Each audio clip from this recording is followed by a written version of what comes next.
Good morning, children. Fine. So, once again, we are meeting in lecture number 5 of chapter 4 history. Right? What is the title of the chapter? National Movements Towards New India.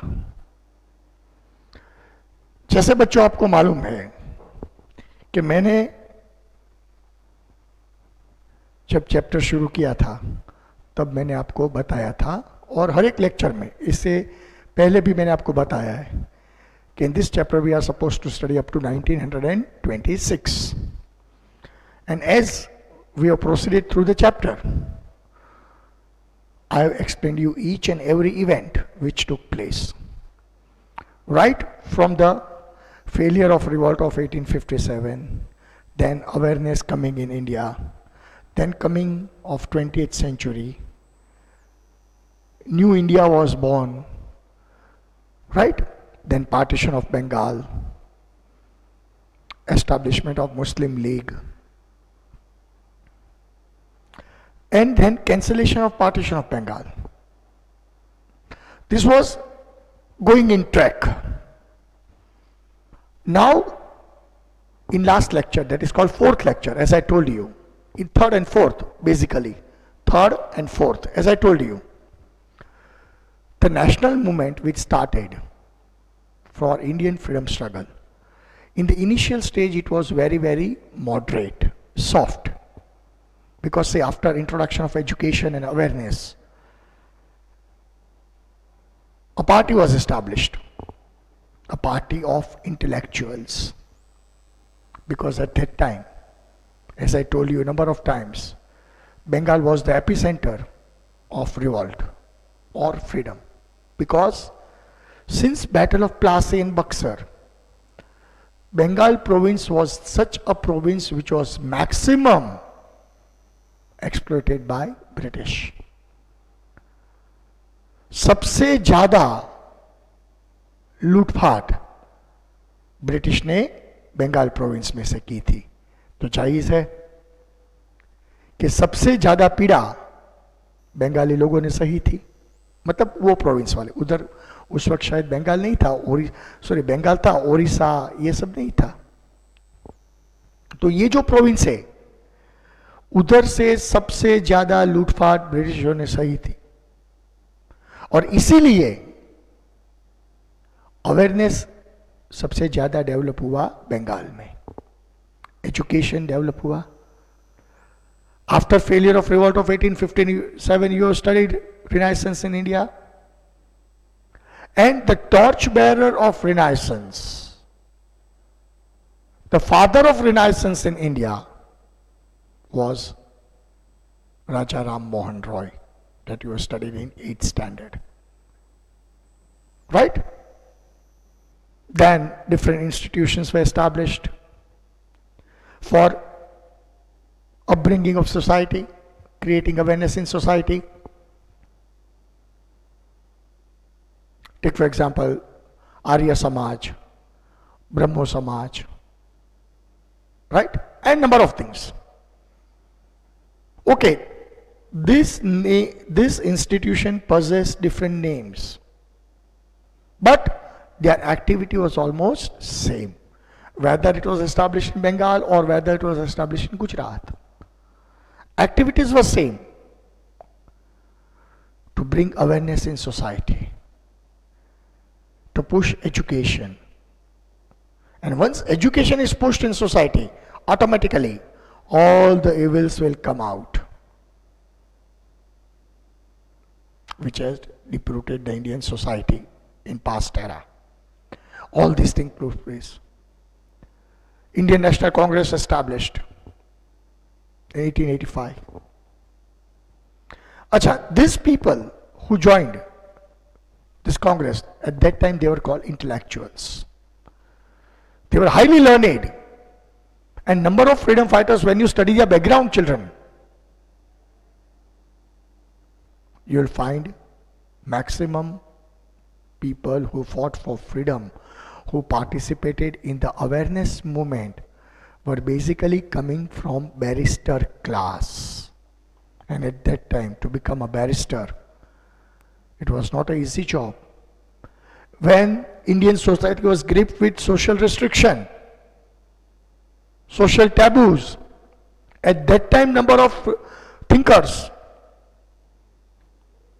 went to England for further studies. That means they were financially capable, as they were more forward than other people at that time. आए समझ में? तो इन लोगों ने जो मशाल जलाई थी आजादी की, उसकी जो ज्वाला थी वो फैलती गई और कई सारे लोग इंस्पायर होने लगे. राइट? कारवा आगे चला. फिर समय आया 1910 के आसपास का. वैसे तो 1905 से ही शुरुआत हो गई थी, लेकिन ये जो लोग मॉडरेट्स थे, जो लीगली फ्रीडम फाइट करना चाहते थे, जैसे कि giving referendum, making please, right, requesting government, taking out peaceful possession, fighting in legislative assembly, all legally. This was their proceeding to achieve freedom. And as freedom movement got stronger and stronger day by day, there were a number of people who thought this action is wrong. In this way, you cannot achieve freedom. कि British इतनी झाड़ी चमड़ी वाले हैं, ये लोग request की भाषा नहीं समझने वाले हैं, ये लोग प्लीज की भाषा नहीं समझेंगे. आप लेजिस्लेटिव में बहस करो, असेंबली में बहस करो, हल्ला गुला करो, उससे आजादी नहीं मिलने वाली है. उसको तो उसकी भाषा में जवाब देना पड़ेगा. आया समझ में? So with this intention there was a breed of freedom fighters who took the other part. Target was same, अपनी मातृभूमि की आजादी, but the method to fight freedom for motherland was different. It was different. They took the extreme step. They selected the extreme road, करो या मरो. And in this group, maximum youngsters who were just aging 18 to 24 were the main people members. They established number of institutions to fight for cause of motherland. And now literally British government felt the heat of freedom. क्योंकि अब तक वो लोग समझ चुके थे, ये जो मॉडरेट लीडर्स है, बुद्धिशाली लोग हैं, पढ़े लिखे लोग हैं, वो बहसबाजी करेंगे, जुलूस का निकालेंगे, नाराबाजी करेंगे, इससे हमको कुछ नुकसान नहीं होने वाला है. लेकिन जो ये नई ब्रीड तैयार हुई थी, उसका खौफ था. क्यों? कि ये लोग हंसते हंसते अपनी जान पे खेल जाते थे. मातृभूमि के लिए शहादत उसके लिए कोई नई बात नहीं थी. इक्वली वो शहीद होना चाहते थे मातृभूमि के लिए, और सामने वाले को मौका मिला तो शहीद करना भी चाहते थे. वो डर था, वो खौफ था, मरना या मारना. And they literally took out such untold adventurous activities which could not be imagined.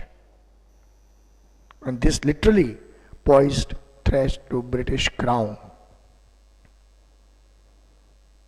एक खौफ का मंजर पैदा हुआ कि अभी इंडियंस को कंट्रोल करना अच्छी बात, कंट्रोल के बाहर है. पूरे हिंदुस्तान में ये चलवा चला. वो टॉपिक मैंने आपको समझाया, revolutionary activities.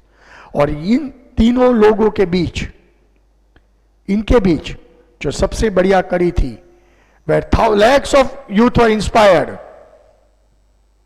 by these people, was called Lal Bal and Pal.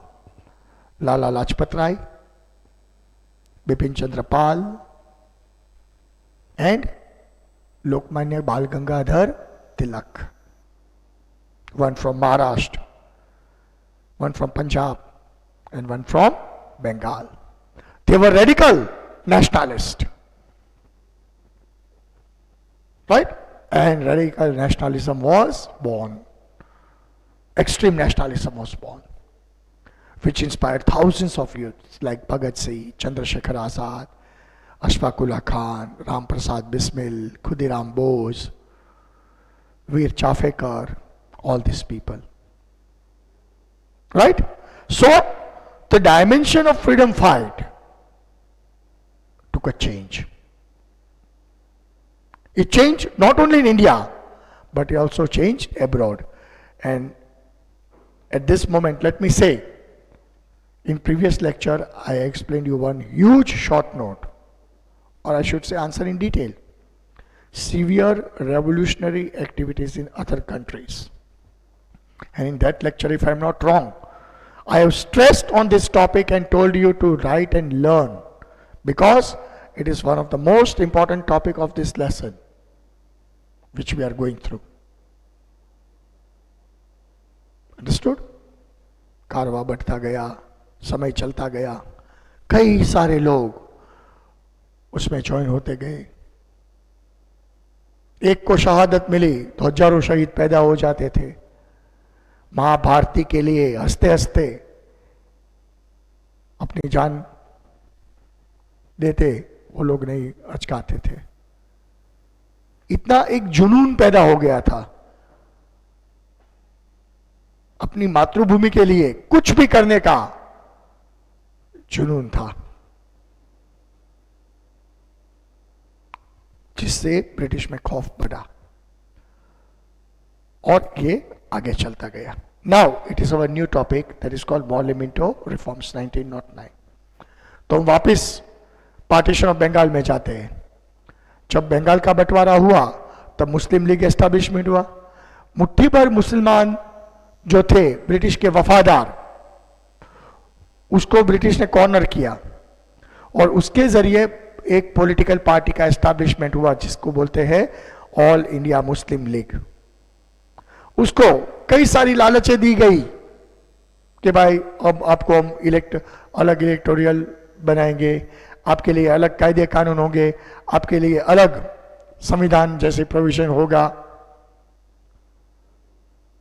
ये सब रिफॉर्म्स के नाम पे बंटवारा होने लगा था, क्योंकि ब्रिटिश की तो पॉलिसी ही थी डिवाइड एंड रूल. तो ये डिवाइड एंड रूल की पॉलिसी के तहत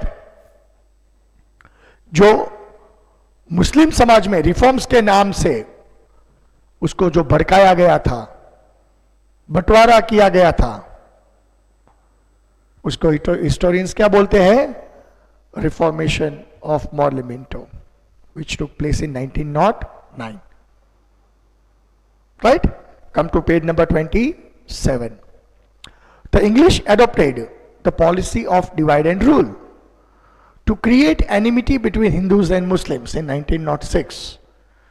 वो मैंने बहुत डीपली आपको समझाया है, क्योंकि 1906 में मुस्लिम लीग एस्टैब्लिश हो गई थी और मुस्लिम लीग का जिम्मा ही वो था कि किसी भी तरह हिंदू मुस्लिम में दरार पैदा करे ताकि फ्रीडम फाइट को झटका लगे. ये ब्रिटिश की सोची समझी साजिश थी. और मुसलमान उसके प्यादे बने थे. राइट? मुस्लिम लोगों के खभे पे बंदूक रख के ब्रिटिश ने हिंदुस्तान में बंटवारे का वातावरण क्रिएट किया. Understood? Under the leadership of Aga Khan, Muslim delegation met Viceroy Minto. Minto को मिले. Morley was the Indian Wazir. Wazir means Prime Minister. At that time, in 1909, the reforms which was drafted for Muslim society, for the upliftment of Muslim society, especially for Muslim society, from the part of British was called Morley Minto reforms. बिल्कुल पक्का समझ में आ गया बच्चों? इसीलिए मैं एक एक शब्द अलग अलग बोलता हूं ताकि परफेक्टली आपके दिमाग में चला जाए. क्लियर हो गया? ये कोई रिफॉर्म्स नहीं थे, ये बंटवारे की भाषा थी. मुस्लिम समाज को हिंदू से अलग करने की भाषा थी. डिवाइड एंड रूल की जो पॉलिसी अपनाई थी ब्रिटिश ने, उसका एक हिस्सा था ये, ताकि समाज में बंटवारा हो जाए और वो अपना काम कर सके. है समझ में? So this reforms was called Morley Minto reforms. Now we'll come to arrival of Mahatma Gandhi, 1915. बच्चे लोग आप सब जानते ही हो कि महात्मा गांधी जब हिंदुस्तान आए उससे पहले वो साउथ अफ्रीका रहते थे. बराबर है? Let us talk, we have lot of time. इसमें तो 2-3 लाइन दी गई है, इससे कुछ नहीं पता चलता. और गांधी जी हमारे लिए क्या थे, दुनिया के लिए आज भी क्या है, सबको मालूम है. उसकी कोई पहचान की जो जरूरत नहीं है.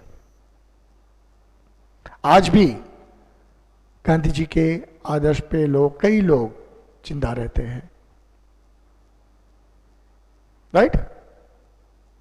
उसका जो वेपन था, ट्रूथ एंड नॉन वायलेंस, ये 2 वेपन से ब्रिटिश एम्पायर को उसने झुका दिया था. उसका कंट्रीब्यूशन क्या था सबको मालूम है. अपने देश के लिए क्या किया सबको मालूम है.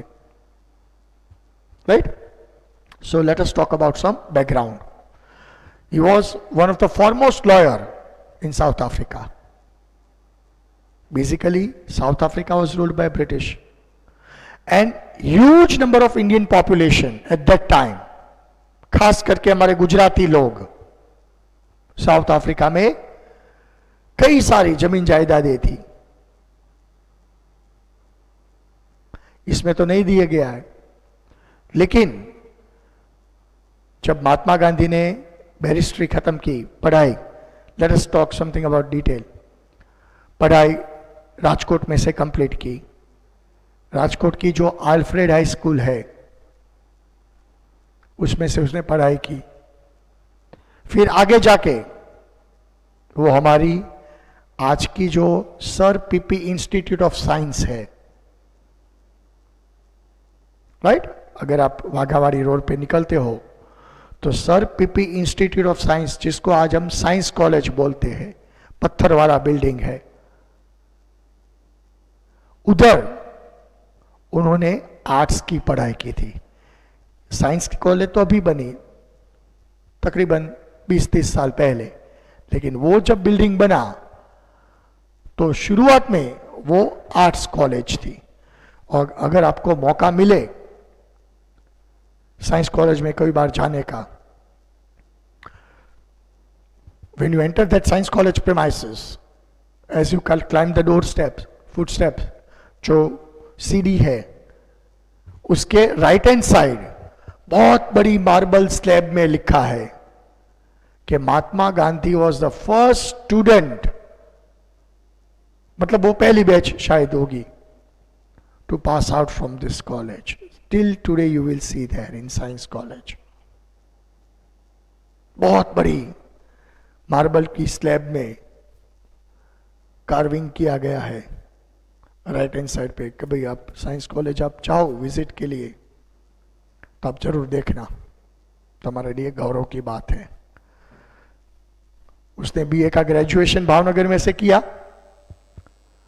फिर वो आगे पढ़ाई के लिए गए. पढ़ाई करके वो बैरिस्टर बने, वकालत शुरू की. पहले से ही सत्य, और अहिंसा के वो पुजारी रहे थे। और वकालत का व्यवसाय ऐसा था कि सच झूठ बार बार बोलना पड़ता है। मैं ऐसा नहीं बोलता कि भाई वो लोग झूठ बोलते हैं, लेकिन वो अपना पेशा निभाते हैं। अपने क्लाइंट को दोषी थे तो भी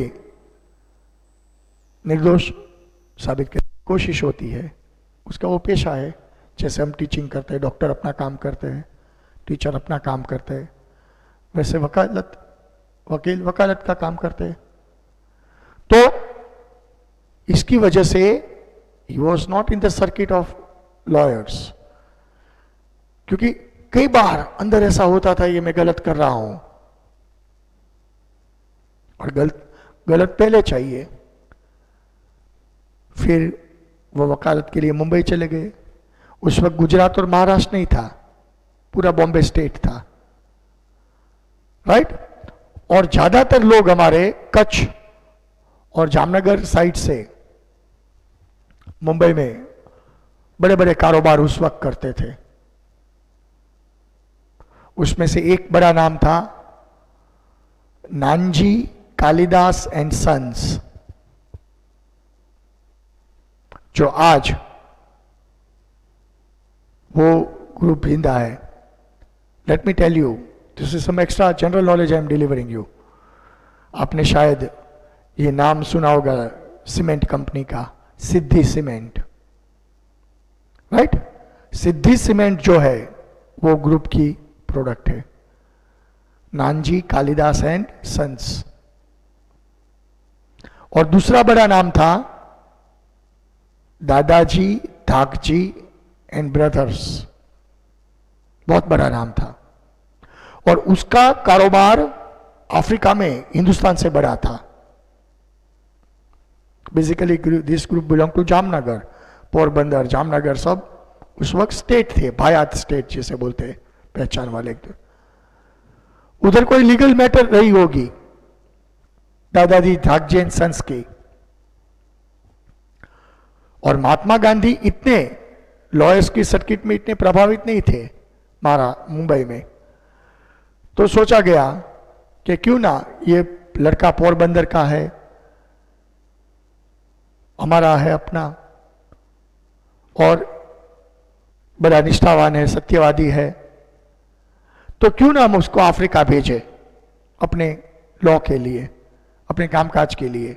तो इसी तहत महात्मा गांधी को जो केस मिला हिंदुस्तान में से, मैं आपको कोई स्टोरी नहीं बता रहा हूं, सच्चाई बता रहा हूं, वो अफ्रीका चले गए अपने क्लाइंट के केस के लिए। उधर उन्होंने अपना केस लड़ा और ब्रिटिश सरकार के खिलाफ उसने जंग जीती, लीगल। मतलब दादाजी धाकजी एंड सन्स का जो केस था वो गांधी जी ने जीत के बताया। Gandhi ji became very famous because government was British, judiciary department was British, judges were British, lawyers were British. Fighting all these odds, Mahatma Gandhi won the case. बहुत इज्जत मिली, शोहरत मिली, नाम मिला, and in no space of time he became a very versatile, well-known lawyer of South Africa. उस वक्त south Africa में Asian community, मतलब पाकिस्तान बांग्लादेश नहीं था, उसे बर्मा था, नेपाल था, मिडिल ईस्ट वाले अफगानिस्तान, ये कई लोग अफ्रीका में रहते थे, श्रीलंका, मलेशिया, कई लोग, बराबर है। तो ये एशियन कम्युनिटी के उधर हीरो बन गए थे, क्योंकि जो भी एशियन कम्युनिटी का प्रॉब्लम आता था, केसेस आते थे गवर्नमेंट के खिलाफ, वो सारे केसेस महात्मा गांधी को मिलते थे। और महात्मा गांधी का नाम दाम शोहरत खूब बड़ा था। लेकिन आपको मालूम है जब एक बार ट्रेन की मुसाफरी में उसके पास फर्स्ट क्लास का टिकट था, तो भी उसको चाठा मार के उतार गया गया फर्स्ट क्लास में से। और वो चाठा, it was a turning point of his life. जब बीच रास्ते पे उसको उतार के फेंक दिया, तब उसने सोचा कि मैं इतना बड़ा लॉयर हूं, इतना मेरा रुतबा है अफ्रीका में, still I have to face this, then what about my poor motherland. मेरे करोड़ों हिंदुस्तानी भाई बहन रोज कितने चाटे खाते होंगे, कितनी यातनाएं सहते होंगे। ये गुलामी तो नहीं चाहिए। And that incident changed his life. He made up his mind and living at the peak of his life career, he left South Africa. जब उसकी कैरियर पीक लेवल पे थी, बैरिस्ट्री में, लॉ में, साउथ अफ्रीका के टॉप रैंक लॉयर गिने जाते थे वो, तब उसने अपनी कैरियर उधर से छोड़ दी। He made up his mind to return back to India. Understood? In living all the prosperity of South Africa, he left Africa. He came back to India. उसके बाद उसने कभी वकालत नहीं की। वो सब कुछ छोड़ के मां भारती की सेवा में लग गए। आए समझ में? भारत माता की आजादी के लिए लग गए। ऐसे when he came to India, first of all he toured all India. पूरे हिंदुस्तान का भ्रमण किया उसने। देखा गरीबी, निरक्षरता, class Wars, untouchability, social evils, कई सारी कठिनाइयां थी। उस वक्त उसने सोचा कि अगर देश को आजाद करना है, अगर लोगों की सोच बदलनी है, तो पहले ये सब गंदगी साफ करनी पड़ेगी। उसने वो प्रयास शुरू किया। बराबर? वकालत तो छोड़ ही दी थी, वो प्रयास उसने शुरू किया। और उसका पहला सत्याग्रह जो था वो था Champaran Satyagraha. The farmers in Bihar who were cultivating indigo were exploited by British merchants. They met Mahatma Gandhi over there. At that time Mahatma Gandhi was on the tour of India. He was in Champaran. They met this pair. Mahatma Gandhi explained then how to fight legally. And these people followed the footsteps of Mahatma Gandhi. District magistrate of Champaran ordered him to be barred from Champaran, कि इस बंदे को निकाल दो। Mahatma Gandhi put a legal fight, क्योंकि वो वकील थे ना, भले वकालत छोड़ दी थी, लेकिन उसको कानून दाव पेच तो मालूम ही था। He argued, what is my fault? Why should I be barred from the borders of Champaran? मेरा गुनाह क्या है? मेरे को चंपारण में से तड़ीपार क्यों किया जाता है? And as a citizen of this nation, I am free to go anywhere, to roam anywhere. It is my basic right. It is my fundamental right. And I am utilizing my right. No one can stop me. और ये बहस आगे चलते गई और उसकी पहली जीत हुई। उधर से मोहनदास करमचंद गांधी में से वो आए थे, मोहनदास करमचंद गांधी का नाम लेके, लेकिन चंपारण सत्याग्रह के बाद मोहनदास करमचंद गांधी सिर्फ गांधी जी रह गए। लोग उसको गांधी जी बुलाने लगे। और उसके बाद क्या हुआ, जैसे जैसे हमारा टॉपिक बढ़ेगा, एक एक टॉपिक में आपको बताऊंगा। Right? So arrival of Gandhi ji in India.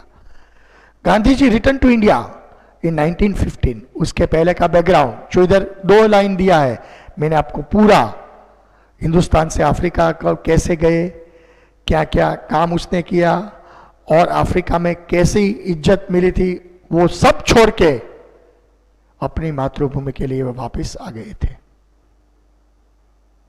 वो सब मैंने आपको बताया। बराबर है, जो टेक्स्ट बुक में नहीं दिया गया है. It is just for additional knowledge children. Understood? After fighting successfully against racism in South Africa, मैंने बहुत डिटेल में तो नहीं बताया, लेकिन अफ्रीका में भी उसने सत्याग्रह किया था, क्योंकि उधर काले गोले की सरकार थी. एक देश में दो कॉन्स्टिट्यूशन थे. व्हाइट लोगों के लिए कॉन्स्टिट्यूशन अलग था, ब्लैक लोगों के लिए अलग था. रेशियल डिस्क्रिमिनेशन था. गांधी जी ने जमकर विरोध किया था इसके लिए.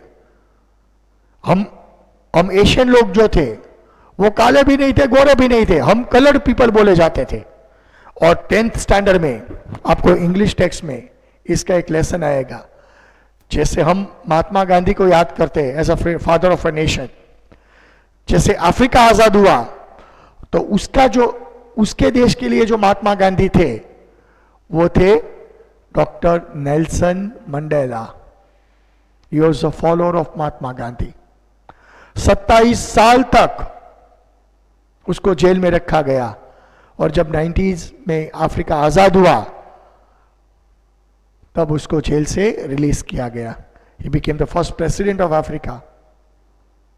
आपको 10th स्टैंडर्ड में ये बहुत बढ़िया सा लेसन आएगा इंग्लिश टेक्स्ट में. जब प्रोक्लेमेशन सेरेमनी होती है, प्रेसिडेंट की ओथ लेने जा रहे हैं, तब का माहौल है. अब तब कैसी अफ्रीकन्स की फीलिंग थी, वो सारा लेसन में डिस्क्राइब किया गया है. बहुत बढ़िया सा लेसन है. जैसे doctor Nelson Mandela African Gandhi बोलते हैं, ठीक वैसी तरह अमेरिका में जो ब्लैक और व्हाइट के जो भेदभाव मिटाए और जिसके लिए लड़े, उसको बोलते हैं मार्टिन लूथर किंग. वो अमेरिकन गांधी है. तो हम ऐसे नहीं बोल सकते Gandhi was a Indian personality, Gandhi was a world personality. वो इंडियन सिटीजन नहीं थे, वो वर्ल्ड के सिटीजन थे. सिर्फ इंडियंस को इंस्पायर नहीं किया था, दुनिया के कई देशों को इंस्पायर किया था. और उसके नक्शे कदम पे, उसकी राह पे चल के दुनिया के कई देश आजाद हुए थे गुलामी में से. एक आजादी का नया शस्त्र लोगों को दिया था, जिसको आज हम ट्रूथ और नॉन वायलेंस बोलते हैं. सबको मालूम है गांधी जी क्या थे. जितना भी बोले, जितना भी कम है. पूरा 1.5 घंटे का लेक्चर भी इसमें कम पड़ता है. आए समझ में? So let us come back to the point. His political mentor means guru was Gopal Krishna Gokhale, and his spiritual mentor was Srimad Rajchandracharya. Right? Gandhi ji traveled across India and observed the lives of Indian. मैंने बोला ना, 2 साल तक तो वो भारत भ्रमण ही किया, पूरा हिंदुस्तान का माहौल स्टडी किया. फिर वो एक कंक्लूजन पे आए कि आजादी ऐसे नहीं आ सकती है, पहले अपने आप को तैयार करना पड़ेगा. और हम तैयार कैसे होंगे? जब हम एक होंगे. अभी तो समाज बटा हुआ है, तो ऐसे आजादी नहीं आ सकते. और बटे हुए समाज के में से ही ब्रिटिश डिवाइड एंड रूल की पॉलिसी अपना सकते हैं. पहले सबको एक होना पड़ेगा, एकता के लिए लड़े पहले. I understood. Gandhi ji travelled India and observe the life of Indians. He considered exploitation as a root of poverty in India and made plans to abolish British rule in India. और उसकी पहली जो जीत थी वो मैंने बताई. उसने पहला सत्याग्रह किया था चंपारण में, जिसको हम आज चंपारण सत्याग्रह बोलते हैं. फिर आया रॉवेलेट एक्ट. वर्ल्ड वॉर के वक्त ब्रिटिश पार्लियामेंट में एक एक्ट पास हुआ, जिसके ब्रिटिश के जो लॉ मिनिस्टर थे सर जॉन रॉवेलेट, उसने एक कायदा पसार किया. ये कायदे के तहत गवर्नमेंट को अनलिमिटेड पावर्स दिए गए थे. Government can imprison a person for unlimited time without any trial, without any notice. सरकार किसी भी व्यक्ति को किसी भी समय कहीं से भी उठा के जेल में डाल सकती है. आप रीजन नहीं पूछ सकते. कितने दिन तक जेल में रहना पड़ेगा उतना वो भी नहीं पूछ सकते, because as per law a person whatsoever a crime he has committed, he or she must be produced before magistrate within 24 hours. Forget the intensity of crime. After arrest, he or she must be produced to the nearby magistrate within 24 hours. तो ये बात नहीं थी. आपको 2-2, 3-3, 6-6 महीने तक jail में डाल देते थे. कारण नहीं पूछने का, कायदा है. तो ऐसा तो भैया कोई कायदा देखा है क्या?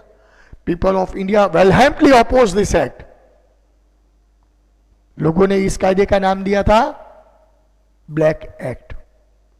ये क्वेश्चन मैं आपको बोल देने वाला होमवर्क में और टेस्ट में भी पूछूंगा. Rowlatt act was called black act. Material में भी दिया गया है, ध्यान से पढ़ना. Why? Because it was called black act. Because under this act government got immense power, और ये पावर का यूज करके सरकार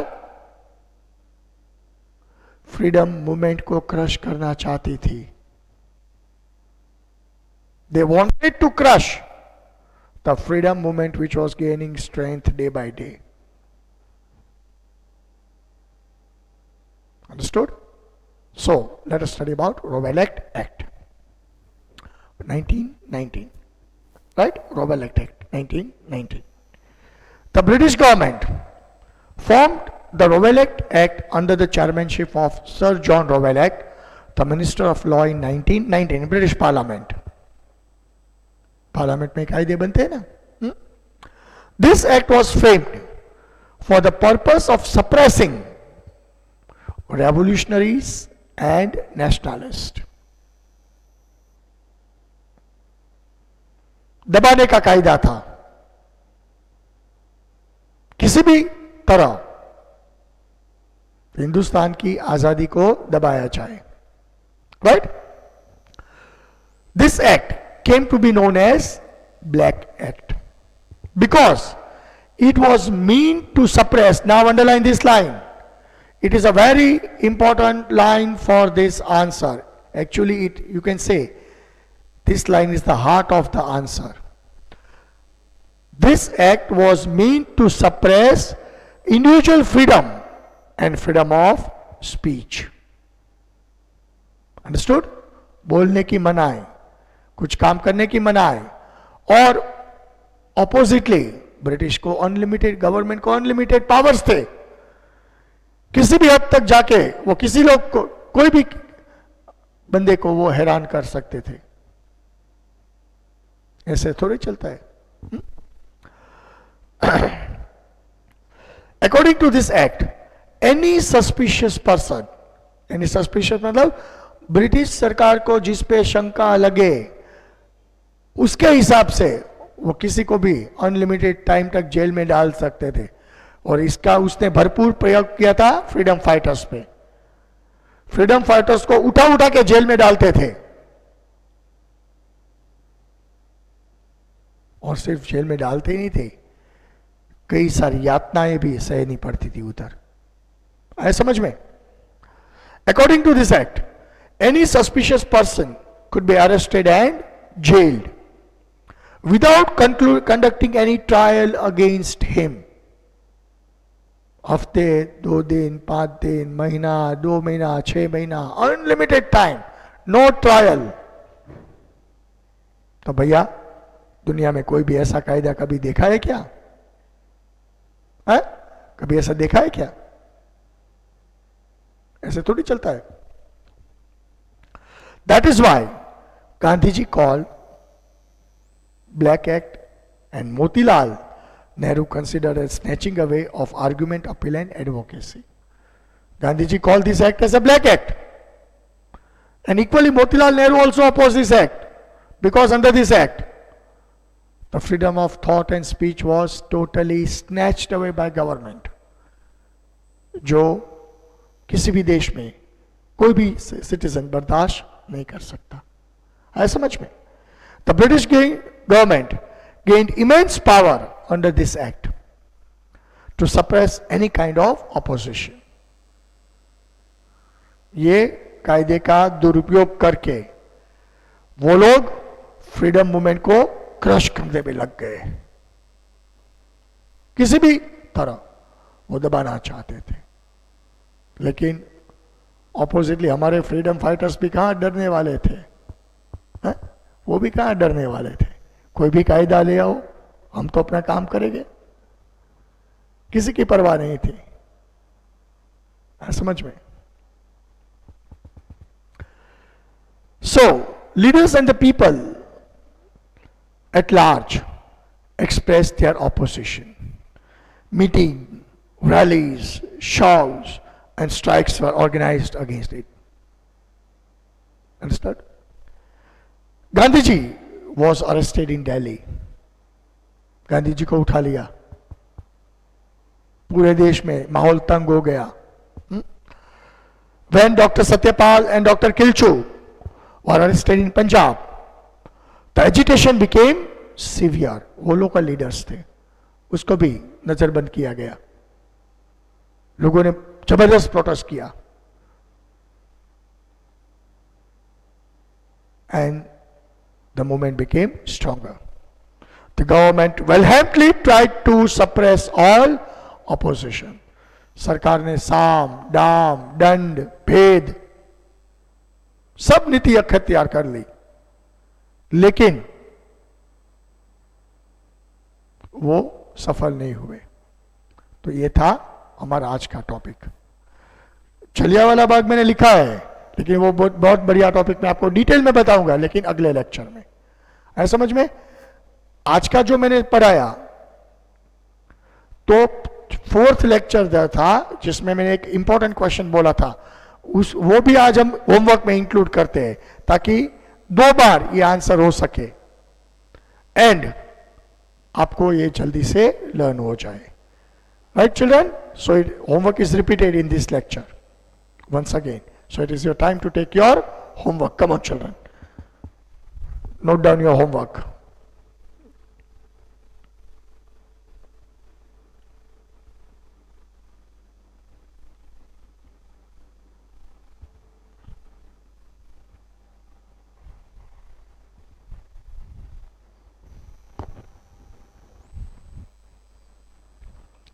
Question number 1.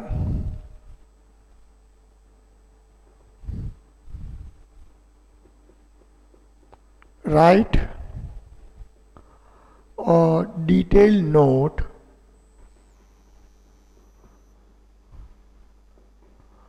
on revolutionary movement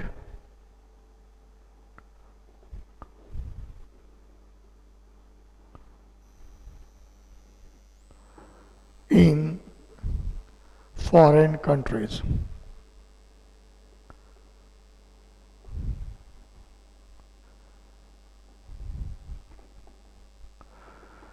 ये क्वेश्चन मैंने आपको लास्ट लेक्चर में भी दिया था, वापस आज दूसरी बार दे रहा हूं ताकि वो पक्का हो जाए. और question number 2, GR, give reason. Gandhi ji called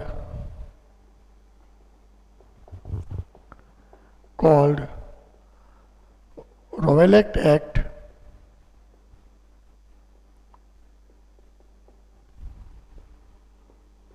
or Black Act.